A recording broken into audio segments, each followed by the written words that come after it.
Em um dia quente de verão de 1986, um jovem convidou duas meninas de 12 anos para ganhar um dinheiro extra, o ajudando a levar suas sacolas de compras para seu apartamento.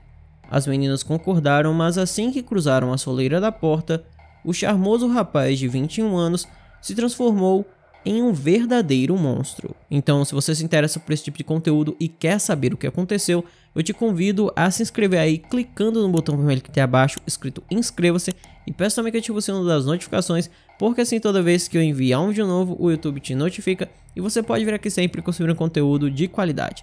Mas caso ele não notifique, eu peço que me siga lá no meu Instagram, que é o @chamauzinho, porque lá eu sempre aviso dos vídeos novos. Então mesmo que o YouTube não notifique, eu aviso por lá e você pode vir aqui sempre consumir um conteúdo de qualidade. E caso essa opção não seja tão agradável assim para você, eu peço que considere as outras duas opções, que são os grupos do WhatsApp e do Telegram. O link vai estar aí no comentário fixado. E agora, dados os recados, vamos pro caso.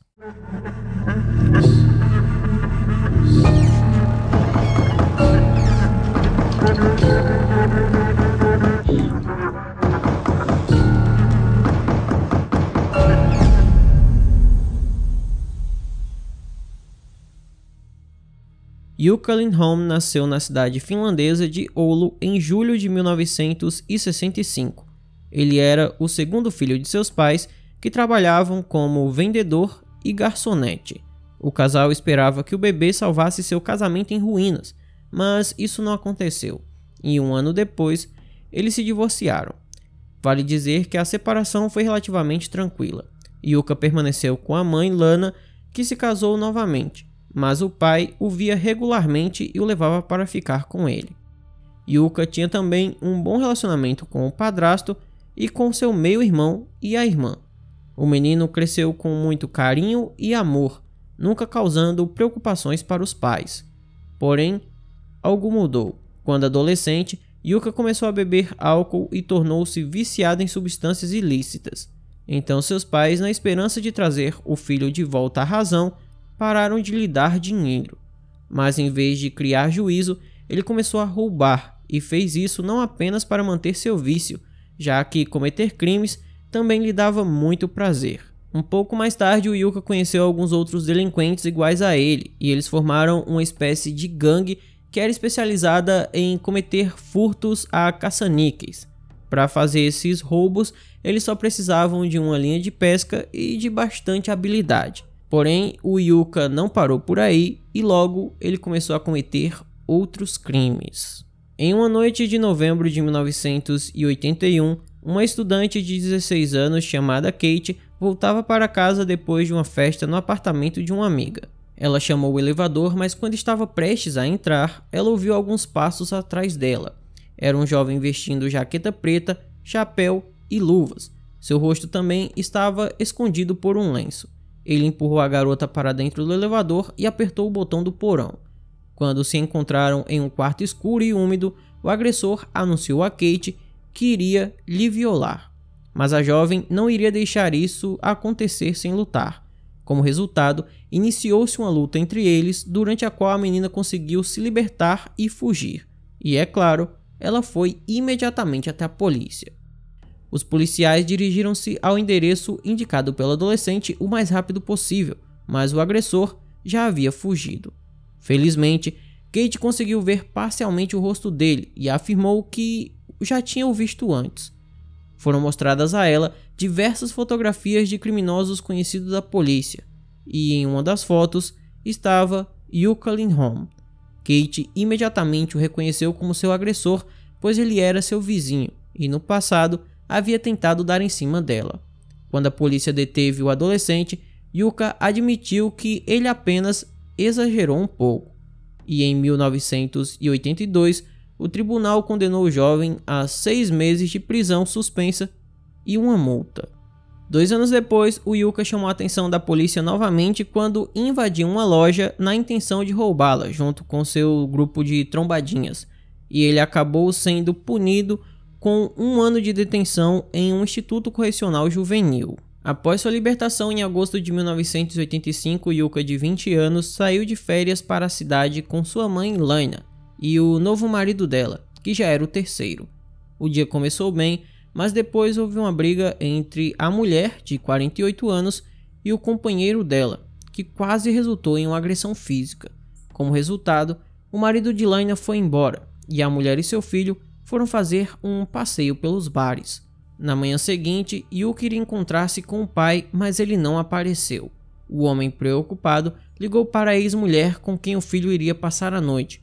Porém, como ninguém atendeu o telefone, ele foi até a casa dela. O apartamento estava aberto, o que alertou imediatamente o homem, e quando ele chegou no quarto da Laina, a encontrou sem vida. Então, ele rapidamente acionou as autoridades. Quando os policiais chegaram no local, eles não encontraram sinais de luta ou roubo, então deduziram que a mulher perdeu sua vida por causas naturais. No entanto, depois, quando investigaram mais a fundo toda essa situação, eles descobriram que, na verdade, ela foi asfixiada. O filho da mulher e seu terceiro marido foram levados para interrogatório. O marido de Laina forneceu à polícia um álibi confiável e ele foi excluído da lista de suspeitos. Porém, o testemunho de Yuka não pareceu convincente. Ele ficava confuso em suas palavras e constantemente se referia ao fato de ter bebido muito. No entanto, isso não foi suficiente para apresentar qualquer acusação contra o rapaz de 20 anos. No final das contas, o caso foi arquivado. Se até aquele momento, toda vez que o Yuka cometeu um crime, ele acabou sendo punido, mesmo que de forma muito branda, naquele exato momento ele ceifou a vida de sua mãe e saiu completamente impune. E isso deixaria uma marca muito grande nessa história, porque seria justamente depois disso que ele iria cometer aquele crime que eu citei no início do vídeo. No ano de 1986, Yuka, que agora morava no apartamento de sua mãe e oficialmente não trabalhava em lugar nenhum, conheceu na rua duas meninas de 12 anos, Tita e Susana. Ele as ofereceu para ganhar um dinheiro extra, o ajudando a carregar suas sacolas de compras até seu apartamento. Encantadas com a perspectiva de dinheiro fácil, as amigas concordaram sem hesitar. Mas assim que as meninas entraram no apartamento de Yuka, ele fechou a porta e começou a acusar as crianças de roubarem suas chaves. Ele trancou Susana no banheiro e depois começou a interrogar Tita, e a segunda garota só conseguia ouvir os sons terríveis vindos de fora. Quando tudo ficou quieto, Yuka destrancou a porta do banheiro e segurou Susana. Por algum milagre, a garota conseguiu manter a compostura e fingiu que estava gostando daquilo. Depois de acalmar o criminoso, ela se libertou e correu imediatamente para a delegacia mais próxima. Quando os policiais chegaram ao apartamento de Yuka, encontraram apenas Tita ali, deitada imóvel na mesma cama onde a polícia havia encontrado a mãe do criminoso um ano antes. As autoridades levaram vários dias para encontrar o criminoso, porque o Yuka ficou escondido em uma floresta e quando ele foi finalmente capturado, tentou se fingir de doido. Ele saiu balançando os braços e gritando, dizendo mãe me ajude, fingindo que era maluco para tentar pegar uma pena mais leve. A princípio todo mundo desconfiou que ele fosse conseguir manter aquela farsa, porém quando foi analisado por psiquiatras, eles concluíram que o Yuka estava mentindo e o julgamento dele correu normalmente. Mas se vocês esperam que alguma coisa boa vá sair daqui, já tirem logo seu cavalinho da chuva, porque não é Brasil, mas a pena foi ridícula. Quando questionado pelo juiz por que cometeu os crimes contra Tita e Susana, de 12 anos, Yuka respondeu que as confundiu com meninas da vida e, em geral, elas mesmas lhe ofereceram seus serviços no apartamento e então decidiram roubá-lo. Quando o julgamento estava chegando ao fim, Yuka anunciou de repente que queria confessar outro crime. Respirando fundo, ele admitiu que em 26 de agosto de 1985 tirou a vida de sua própria mãe. Na noite em que tudo aconteceu, o Yuka esperou a mãe dele dormir e pegou um lenço no armário dela, acreditando que aquela seria a melhor arma para o seu crime. E ele fez tudo isso apenas porque seus pais se recusaram a tentar reduzir o seu tempo naquela instituição correcional para menores. Bom, parecia que depois de ter confessado esse crime e também por ele ter cometido crimes contra menores de idade, o Yuka ficaria atrás das grades pelo resto de sua vida. Mas não foi isso que aconteceu. O tribunal considerou que ambos os crimes foram homicídio culposo. Por isso, em 17 de março de 1987, Yuka foi condenado a apenas 7 anos de prisão. É verdade que ele cumpriu ainda menos que isso. Em 1992, ele foi libertado em liberdade condicional. Tendo recebido a liberdade, o homem foi morar com a avó e um ano depois, em junho de 1993, na ausência dela, ele convidou uma mulher de 42 anos chamada Arya para ir à sua casa. A noite não correu como ele queria e quando a mulher tentou ir embora, Yuka a impediu, ceifando sua vida. Tendo cometido seu terceiro crime, o homem fugiu. A polícia o prendeu alguns dias depois em Oulu e a princípio ele recusou-se a admitir sua culpa, mas os detetives conseguiram reunir provas irrefutáveis contra ele. No final daquele mesmo ano, Yuka foi levado a julgamento novamente, e os especialistas psiquiátricos disseram que, embora ele sofra de transtorno de personalidade limítrofe, ele está completamente ciente de seus atos. Então, em 13 de dezembro de 1993, Yuka Lindholm foi condenado por ter ceifado a vida da Arya e ele recebeu 9 anos e meio de prisão.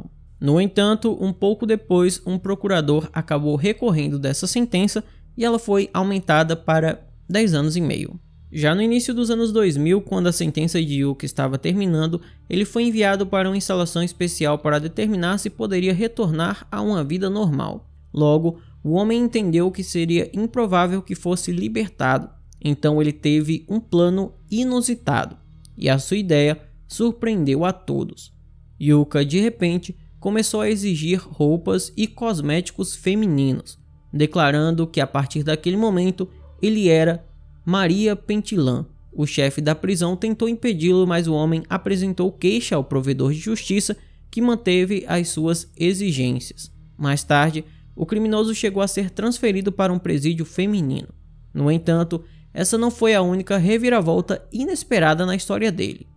Yuka também se converteu ao catolicismo e depois se casou com Helena Penholm, sua colega de cela, que cumpria prisão perpétua por ter ceifado a vida do marido.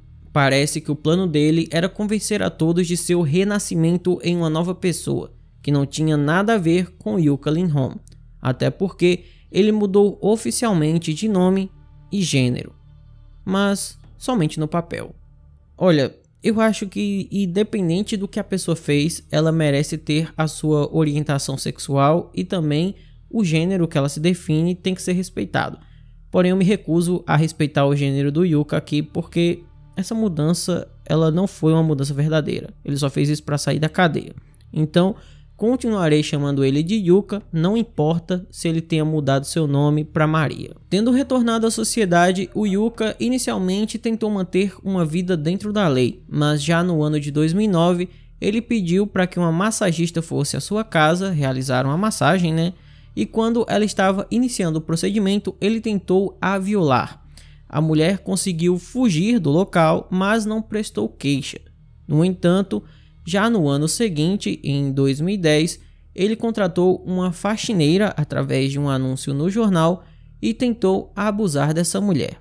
Diferente da massagista, ela foi até a delegacia e denunciou o que havia ocorrido, e o Yuka foi condenado a 6 anos de prisão, saindo de lá no ano de 2016.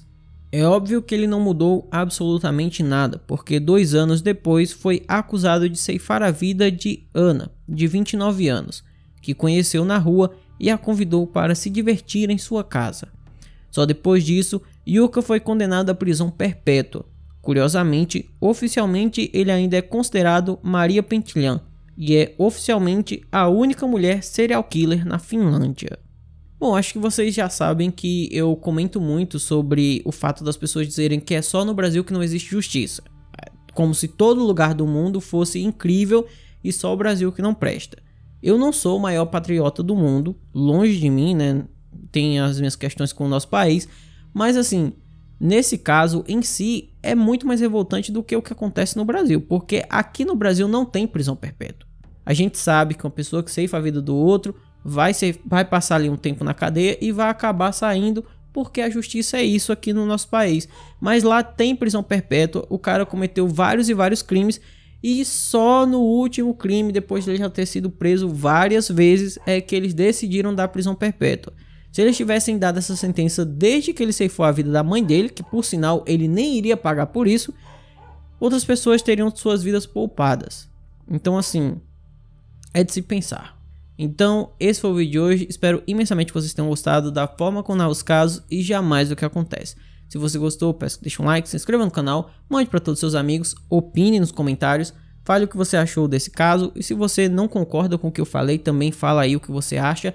Por hoje é só, até a próxima e tchau!